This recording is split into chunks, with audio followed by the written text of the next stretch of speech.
अस्सलामु अलैकुम वरहमतुल्लाहि वबरकातुहू। बिस्मिल्लाहिर्रहमानिर्रहीम।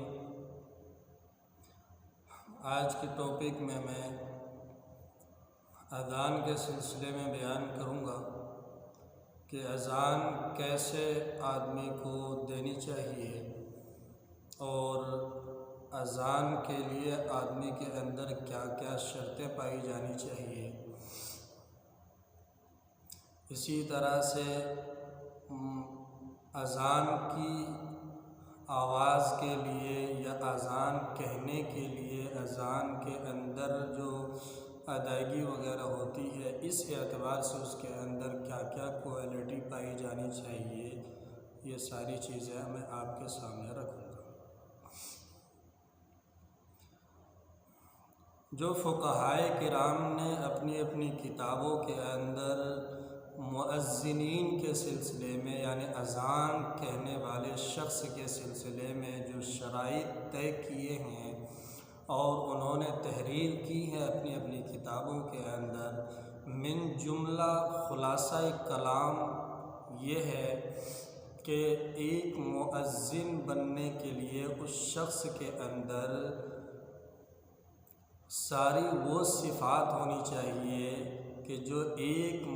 पक्के सच्चे मुसलमान परहेज़गार मुसलमान के लिए ज़रूरी है, कि वो गुनाहों से बचने वाला हो और शुबहात वाली चीज़ों से भी बचने वाला हो,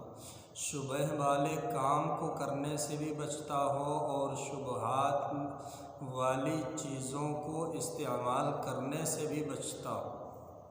तो मालूम यह हुआ कि यानी वो मुत्तकी और परहेज़गार हो।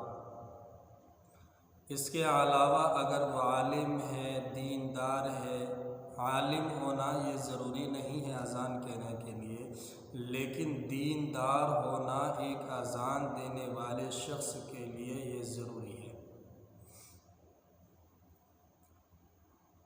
अदायगी के सिलसिले में ये बात है कि वो शख्स पहले से चूँकि दीनदार है, बाशरा है, बाअखलाक है और साथ में एक बात ये भी मौजूदा दौर के लिहाज से उसकी आवाज़ थोड़ी सुरीली हो, तो ऐसे शख्स को अज़ान कहनी चाहिए, ऐसे शख्स को अज़ान कहने की इजाज़त है। यूँ तो अज़ान हर वो शख्स कह सकता है जो परहेज़गार हो, मुत्तकी हो, लेकिन हर कसो नाकस को अगर हम इजाज़त दे देंगे तो चूँकि अज़ान शाइर इस्लाम में से है, इस्लाम की खूबी इससे नुमायाँ होती है, इससे इस्लाम की खूबी उजागर होती है, इस्लाम की खूबी का इजहार होता है और इस्लाम की निशानी और अलामत है ये अज़ान। और अज़ान अगर गैर सुरीली आवाज़ में दी जाएगी और गैर मध्यम आवाज़ में या भद्दी आवाज़ में अज़ान कही जाएगी, हर कस और नाकस अगर अज़ान देने लगेंगे तो फिर ये सूरतें पेश आएंगी कि किसी की आवाज़ कैसी होगी, किसी की आवाज़ कैसी होगी। हर किसी की आवाज़ के अंदर तफर्रुक़ पाया जाता है, हर किसी की आवाज़ अलग अलग और जुदा जुदा होती है।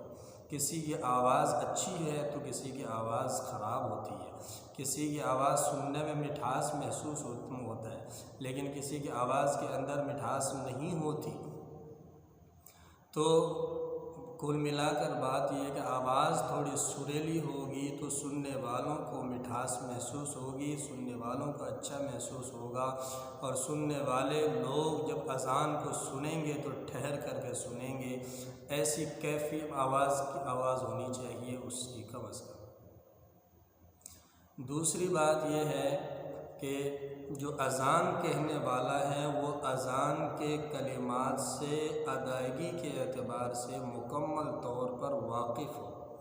कि कौन से हरूफ कैसे अदा किए जाते हैं। ऐसा ना हो कि अब एक आम आदमी अज़ान कह रहा हो और एक आलिम आदमी अज़ान कह रहा हो, दोनों के दरमियान में फ़र्क ही ना हो रहा हो। तो एक अज़ान देने वाले के लिए एक बात ये भी ज़रूरी है कि तलफ़ुज़ की सिहत होनी चाहिए, यानी तलफ़ुज़ की अदायगी सही होनी चाहिए, अल्फाज ठीक ठीक अदा करने वाला होना चाहिए। इसी तरह से अज़ान कहने वाला शख्स एक ख़ास बात की ये भी रियायत रखें कि जब भी वो अज़ान कहे तो अज़ान कहते वक्त अज़ान के चूँकि अल्फाज कई हैं तो उनमें बाहमी एक दो कलमों के दरमियान में इतनी देर ठहरें कि जितनी देर में अगर आराम से कोई दूसरा अज़ान की जवाब दे रहा हो, अज़ान का कलिमे को दोहरा रहा हो, तो फिर ये शख्स वो शख्स यानी जो अज़ान का जवाब देने वाला है वो उतनी देर में उस कलिमे को दोहरा ले, उस कलिमे को दोबारा कह ले।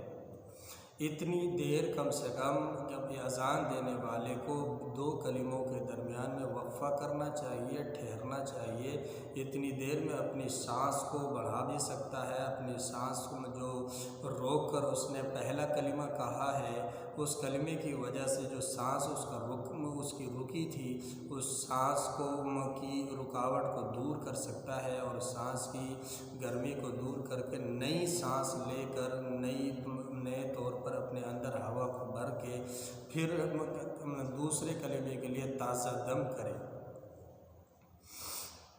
कुल मिला के ये बात ये है, तीन बातें मैंने कही कि फ़ुक़हाए किराम ने जो शराइत एक मुअज़्ज़िन के लिए तय किए हैं उन तमाम का ख़ुलासा ये है कि वो मुत्तक़ी और परहेज़गार होना चाहिए। दूसरी बात मैंने ये बयान की कि जो अज़ान कहने वाला है उसकी आवाज़ ठीक होनी चाहिए, अच्छी होनी चाहिए, सुनने वालों को उसकी आवाज़ अच्छी महसूस होनी चाहिए, सुनने वालों के कानों को उसकी आवाज़ भा जानी चाहिए। तीसरी बात बताई मैंने कि अज़ान के कलिमात भी अच्छे कहने वाले हों, अज़ान के कलिमात को ख़राब तौर पर इस्तेमाल करने वाला ना हो, अच्छे अंदाज में अच्छी अदायगी के साथ इस्तेमाल करने वाला हो। और चौथी बात मैंने बताई कि हम अज़ान के अंदर जितने कलिमात हैं हर दो कलिमों के दरमियान में इतनी देर ठहरें कि जितनी देर में कोई दूसरा अगर शख्स अज़ान के कलिमे का जवाब दे रहा हो तो वो बआसानी उस वक्फ़े के अंदर जवाब दे सके, इतनी देर ठहरे। अल्लाह अमल की तौफ़ीक़ अता फ़रमाए।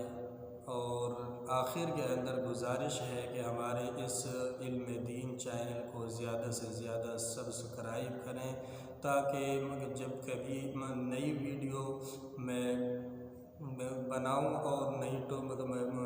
क्लिप जारी करूं तो सबसे पहले आपको मिले और आप उसके ज़रिए से इस्तिफ़ादा करें और आपके ज़रिए से फिर आवाम उन्नास इस्तिफ़ादा करें। अस्सलामु अलैकुम व रहमतुल्लाहि व बरकातहू।